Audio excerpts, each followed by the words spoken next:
How accurate is that in terms of keyword research? Amazon is very protective of their data, and so How does this niche finder differentiate? we have many tools and we focus on Amazon, Is there any specific time frame that you want the users to select? and it's looking at the data for right now, right? How many review requests can we send on each plant? But how does that listing compare to your top competitors? Ecom Squeezed podcast. Welcome to another episode of Ecommerce Squeezed. I'm your host, Sebastian, founder of Retail-Outsource. And today we have a very special guest joining us. He is the co-founder and CEO of ZonGuru, a powerful tool suite for Amazon sellers and agencies. John Tilley, with a wealth of experience in online marketing and software as a service, John has built an impressive career, and today he's going to share his journey, insight, and some cutting-edge tools to help you optimize your Amazon business. Welcome to the show, John. Hey Joseph, what's up? Good to be here. All good, thank you. Thanks a lot for joining us. So, as you can remember, we have plenty of videos on YouTube on how to use your tools. So I want to take a different angle from the seller point of view. So the first thing which comes to my mind is the accuracy, right, of the data that you get. How accurate is that in terms of keyword research or any other information that you have on ZonGuru compared to other competitors like Helium 10 or Jungle Scout or Data Drive? It's not that accurate. No, I'm just kidding. Just kidding. You're like, oh no. It's a common question. I was actually in a Slack group yesterday that is for a lot of enterprise brands and service providers, and that same question comes up. I think it's been coming up for the last 5-6 years, right? How accurate is the data? I'll explain the historical journey there of how it's evolved with third-party technology companies over the years. In the very beginning, we're going back to 2013, 14, specifically with Jungle Scout, Unicorn Smasher, if anybody remembers back in those days. Amazon is very protective of their data, and so they don't provide sales data in any shape or form, and that was obviously a necessity for sellers to understand, hey, what kind of sales are being done. So there was the very beginning parts of AI, right, and algorithms and estimating sales data around that. That journey has evolved over the years, where Amazon has given us access to a lot more data, which helps it to be more accurate, right? And we have many more data points that we can add, but at the end of the day, it's still, sales estimates are still an estimate, and what all of us do, Jungle Scout, Helium 10, and ourselves as well, is that we predict, and then we check our data against obviously actual data, and we continue to refine and improve the algorithm, right, the AI around that. So it is as accurate. I would say the answer is, across the platform, we're seeing more consistency and accuracy across the different technologies, and it's accurate enough for us to use it to answer the questions that we need to answer. Now, the question to answer is not exactly, hey, did this specific seller make $1,001 today? The answer is like, hey, what is the range of sales that this person is making, for us to understand their competitiveness, understand the size of the market, understand the size of the niche, how strong is the competition? Is this a market worth going into? Those are the kind of questions we're answering. And from that perspective, it absolutely is accurate enough across any of those platforms. Now, how we display search volume, and all the other pieces around it, like, keyword search volume, those are things that are getting more and more accurate. And we have the data because we have first party data from Amazon that is allowing the accuracy around search volume, etc. One of the things I would say there that is quite different between us and the other competitors is around not just search volume on keywords. I think we're all pretty accurate in that level, but what are the keywords that are deemed relevant that you should be optimized for? That is where you'll start to see a lot of difference across the tools. Specifically, we've always approached keyword intelligence in a different way to some of the first players like Jungle Scout, Helium 10, in that we're not just looking at a reverse ASIN as a big driver of surfacing the keywords. We're looking at answering the actual keywords that customers are typing into the localized marketplace versus just what every competitor is indexing for. And that makes a big difference with our tool. And you'll see that when you look at our list of keywords versus any other one, you'll see more localized current keywords than just what everyone's indexing for. Oh, that's great. And regarding the the data, is that mainly Amazon? Do you take any data from like Google AdWords or from TikTok or YouTube, any other channels? Or is that okay? So you have any plans to integrate, like, like TikTok is a big thing right at the moment?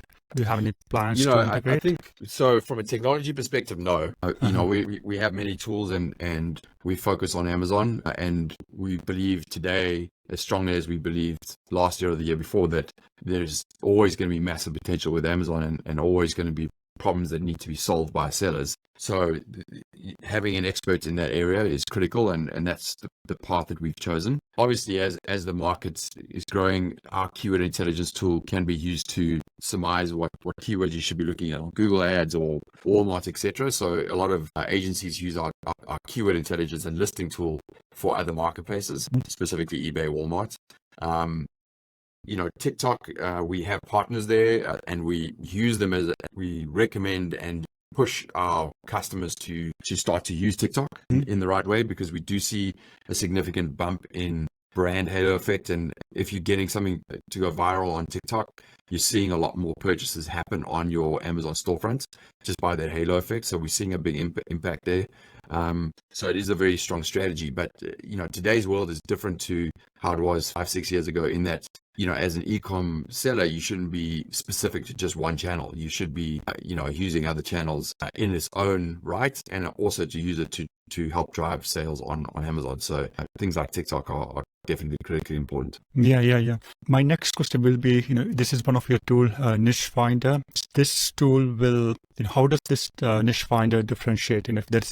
If it's a seasonal item, right? How does it differentiate that data? Like if there's a spike during a sale, like a Father's Day, and then the sale will go down, right? So how does it balance that tool to get the so most of our tools, Niche Finder included, it's looking at brand analytics data, search query performance data, product opportunity explorer data, and various other APIs that we have access to, and it's looking at the data for right now, right? The current data that you're looking for in the market. So if we're in as we go into Q4 and we're in the Christmas period, searching and looking at sales and search data around that period will be relevant to that timing, right? You'll certainly see as we get to Halloween and you start to search into Q4, there'll still be Halloween keywords, etc., popping up. Now you have the ability to filter out those words on a negative keyword match, which gets the tool to go deeper. So that's important. And then we do also, not only are we looking at the data for this period, but we look at historical seasonality data year over year, right? So as we get into the seasonal period, we're relying somewhat on the keywords and the seasonal keywords from the year before, and certainly the search volume on that to help set up your research before you get into the main season. But we also rely heavily on the current keywords, right? And those are important because they change year over year, and we see significant changes. How people search for products, what keywords are they searching for, the search volume around that. So there's a balance between historicals and obviously current. Yeah. Is there any specific time frame that you want the users to select when doing the I mean, it just depends on the use cases, right? So if you're looking at search volume on keywords, you can open it up and we give the last 30 days, but you can go back 2 years. So you can adjust that to look at seasonal trends. I would say if you're looking at specific niches over the Christmas period, it depends on what you're used to. If you're looking for niches you want to go into, then if you're looking at going to Q4 of this year, you should have been looking at it last year Q4, right? Yeah. Because it's going to take you that long. But if you're looking for opportunities, hey, I want to start cross-marketing my product, or trying to understand the seasonal trends in a specific market, then you can start now. We'll rely more on historical data right now, and then as we get more into the season, we'll rely more on current data. Great.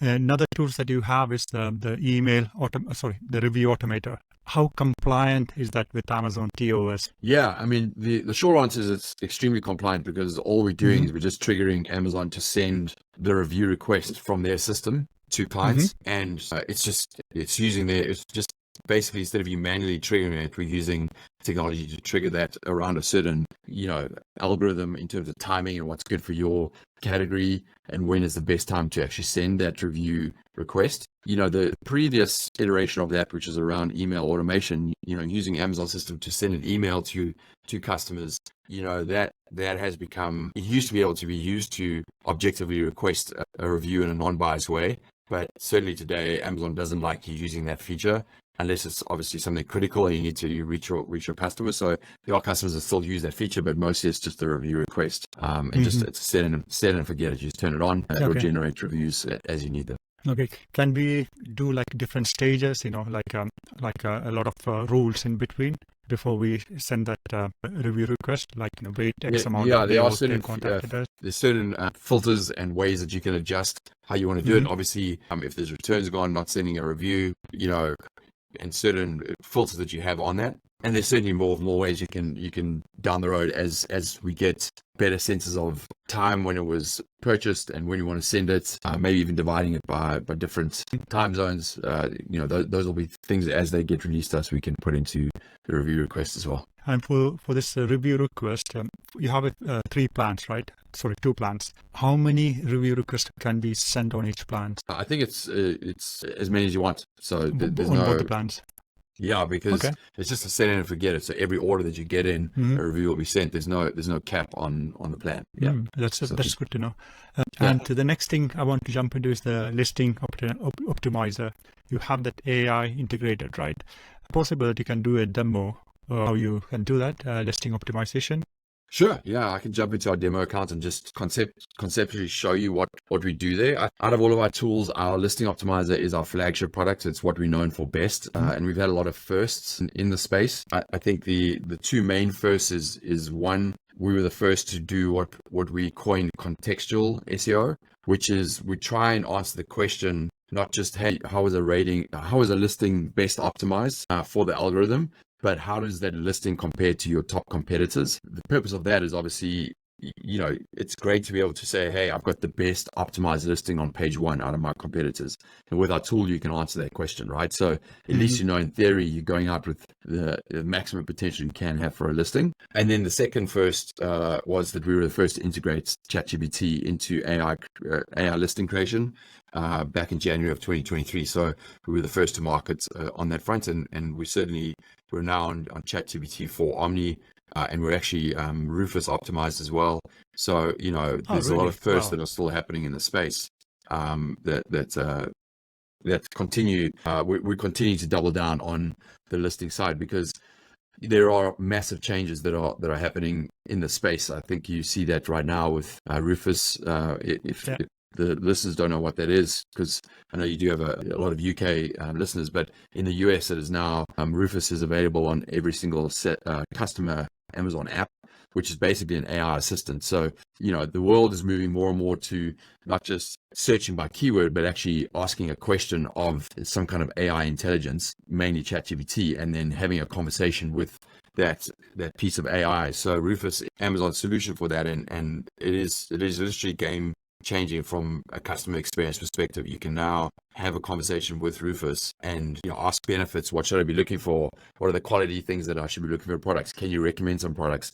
And that whole experience can happen outside of the typical keyword search function. So understanding what Rufus is looking for and making sure that information is prompted into our AI ChatGPT for Omni to give you results that then Rufus can read and know that you have that content is critical, right? So it is evolving, and with change comes opportunity. So we're doubling down on that space at the moment. So I'm happy to show you the tool. Before that, I have a question regarding, if I'm a seller, my first concern will be, the Amazon listing policies. Is that AI follow up policies that's you have that safeguarding in place?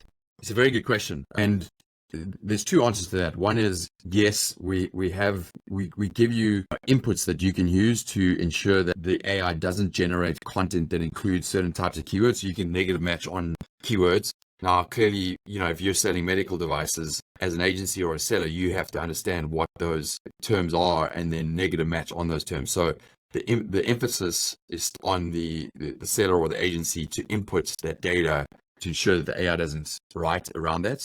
But you have that control, and you also have the ability to power prompt the AI, so you can give it very specific instructions. Hey, write this listing, but I want you not to include some of these.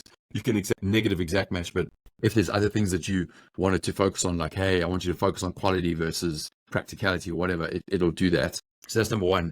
Number two, and I'll show you this now, but the listing optimization tool was built with the intent of giving you something that is way better than a blank page, right? So in 1 minute, you will get a listing that is written in the right way to optimize for what the algorithm is looking for, both on Cosmo, Rufus, etc. A9. It gives you that baseline, but then it gives you the ability to get further insights and to finesse that listing further using your expertise, creativity before you publish it. So it's not there to replace the agency or replace the seller or the expert.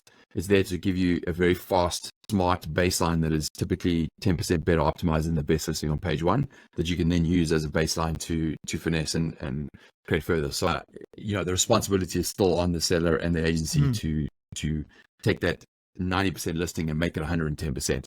Okay. So can we put a command saying, okay, make a list of Amazon TOs or listing policy and put that keyword, and then you can put that in your system or something like that?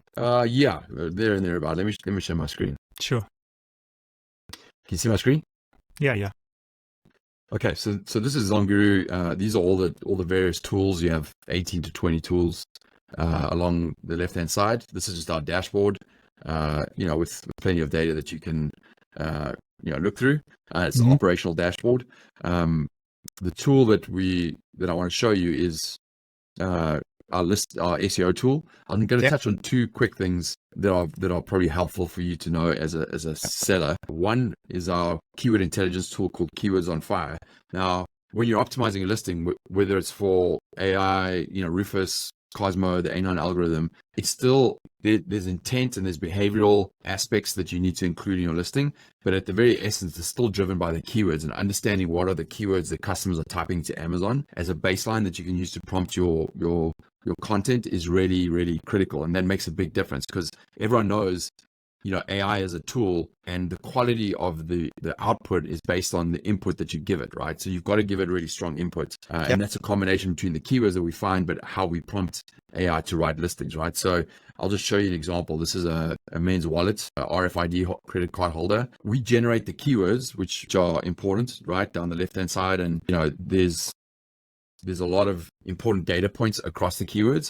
But you can even see here, what's really interesting is, this is the US market, but there's a lot of Spanish keywords that are important and people are searching for within this, right? And so that's just not, competitors aren't indexing for that on a reverse lookup. That's what people are actually typing into Amazon, right? So you get a sense of what some of those keywords are, but we also do this idea of context, which is we will show you your top 25 competitors, how strong they are optimized for SEO. And you can see who are the best competitors from an optimization perspective with strong data points behind it.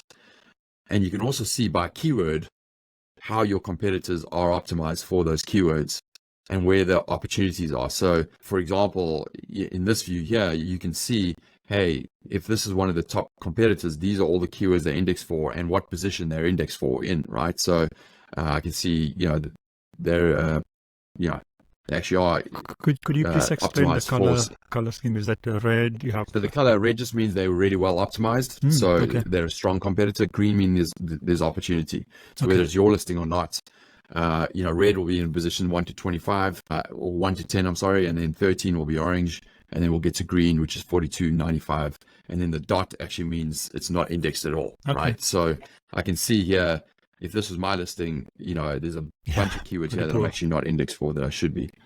You can also look at this view and you can go, hey, I want to see for my product, if this was my product, I want to see all the keywords I don't rank for in position on page one. And this is all the keywords I'm not ranked for, which is 312 keywords I'm not ranked for on page one.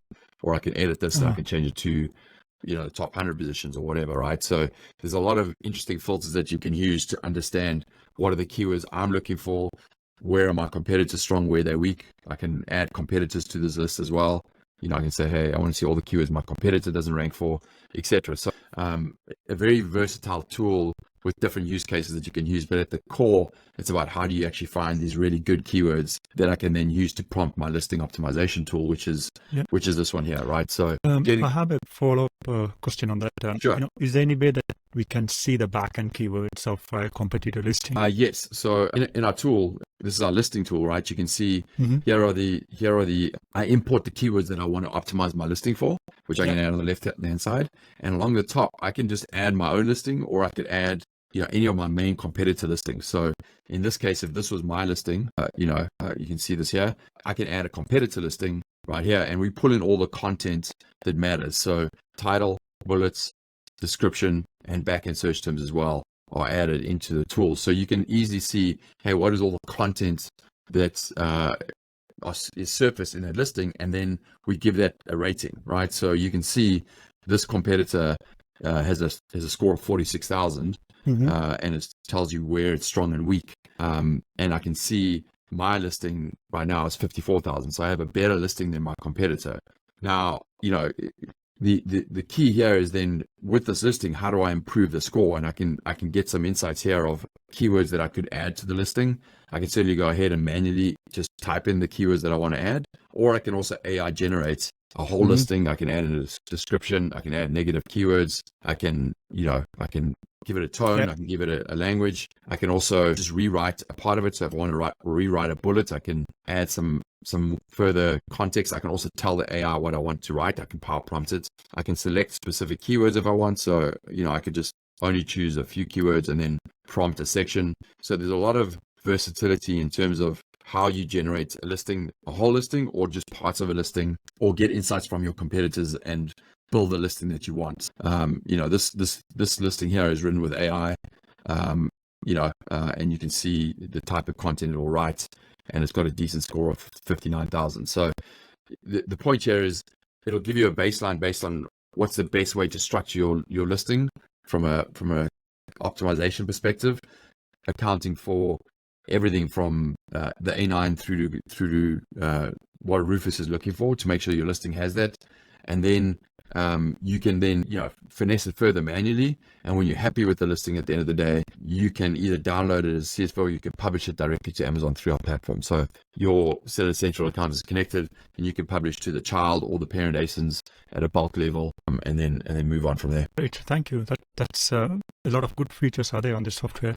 And regarding the score, I can see, so every time that we do, we can improve that score, right? And ideally, we want to aim well above the competition, right? That's right. So this score, it breaks down. There's a number there, 59,000. You don't really have to worry too much about what that number is. It's a combination of different factors, from relevancy to conversion to structure, and more importantly, how is that you're not overstuffing your listings, but that you're broad matching, which is the open star for a lot of the most important terms, right? So if I add the word metal here, we'll see. I'll just go ahead and add it, because there's a metal wallet here. So if I go down to metal wallet, you'll see in a second it should refresh. It's refreshing. So it's a bit slow because we're sharing screens. But there you can see now I have metal wallet and it's broad matched, right? And the score is now increased to 61,000. So the idea is, at a baseline, can you broad match for a lot of the most relevant terms, starting with your title, then your bullets, your back and search terms, and then finally your description. And in that order, you can improve your score and be better optimized for what content. From a keyword perspective, are you optimized for the right content? And then also structurally, it's written in a way that Rufus and the A9 algorithm is looking for that content. Okay, great. So this tool, AI tool, will include the title, the bullet points, the description, and the technical details. That's correct. So it'll give you the content, but it's not going to give you the ability to upload images.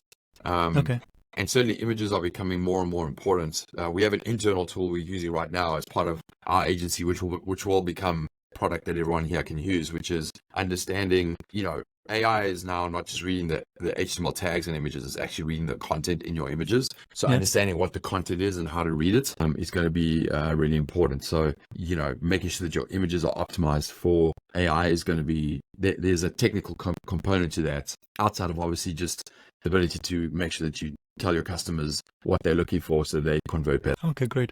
The next tool I want to ask you about, the monitoring and alerts, right? Is that something that someone hijacking the listing or buy box, or is that someone selling similar copies of the listing? How does it monitor? Yes, the alerts and IP monitoring software, it has different uses. One is to help understand, is your content being used across the Amazon marketplace in a way that you don't want your content to be used, and to notify you on that front. This is specifically useful for big enterprise brands that do have wholesalers, or they're trying to prevent wholesalers from selling their product. And then we have buy box hijacking, number of listings. We have a whole bunch of alerts that can be set up to alert you to if anybody is impacting your listing. And then you also can get alerts on your competitors. So that's kind of a unique part of our alerts. But if your competitor's set is changing their prices, changing their listings, etc., you can get alerts, so you can proactively understand, did they go inactive? If they went inactive, do you want to push your price up, etc.? So you can really not only understand what's impacting your listing, but what are your competitors doing and how to react to that. And that's the purpose of our alerts. Okay. For example, I'm almost out of time, so all right. Okay. Yeah. So I have one last question. You have the love hate tool, right?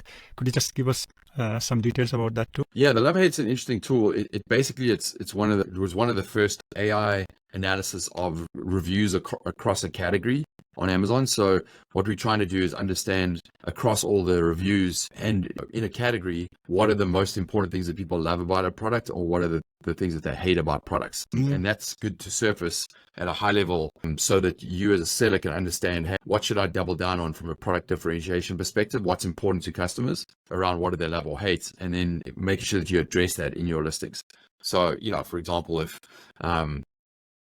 with a water bottle, everyone, hates the size of the straw on a water bottle, you would know that, but they love a specific one that has a bigger straw. You'll know that maybe that's a product differentiation aspect that you should bring into your product. Or if you have that, you need to call that on your listing, your images, because that's something that the customers really care about. And so it helps you with differentiation and conversion. Oh, that's great. Thanks a lot, John. I really appreciate that for your time.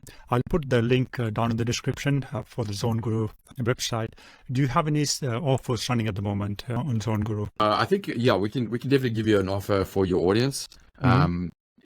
So we'll follow up and give you that, so you can post it down in the description. We still give a 7-day free trial, so you can get in and try it. And I think for sellers out there, just getting in, signing up in the 7-day trial, checking your listing versus your competitors, understanding where you're strong and weak, and how to have the best listing on page one from an algorithmic perspective, I think is a critical thing to do. And you can do that, easily within the first 30 minutes of using ZonGuru. You can get in and scratch that itch.